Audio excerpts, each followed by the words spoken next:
আজ 11 আগস্ট 2025। দৈনিক যুগান্তর পত্রিকার প্রধান শিরোনাম: হাসিনার নির্দেশেই ঢাকায় সব গণহত্যা মিশন বাস্তবায়নে হাবিব। মানুষের জীবন জীবিকা স্বস্তি আসেনি, সরকারের 365 দিন নিয়ে সিপিডি সেমিনার। নির্বাচন শুধু প্রশাসনের একার বিষয় নয়, মন্ত্রিপরিষদ সচিব। কাজ শেষ করা ছাড়া কোনো উপায় নেই, গাজা দখল পরিকল্পনা নিয়ে নেতানিয়াহু।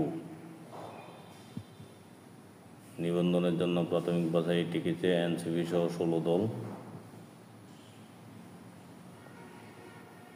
এনসিপি নেতা নিজামের 5 লাখ টাকা চাঁদা চাওয়ার ভিডিও ভাইরাল, পরিকল্পিত ষড়যন্ত্র বলে দাবি।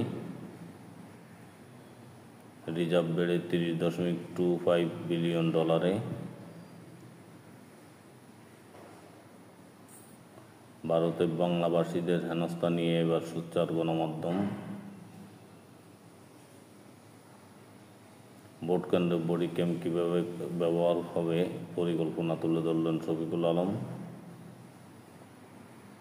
সিন্ডিকেটের থাবায় আবার অস্থির পেঁয়াজের বাজার, কেজি প্রতি 45 টাকা বাড়িয়ে বিক্রি 90 টাকা।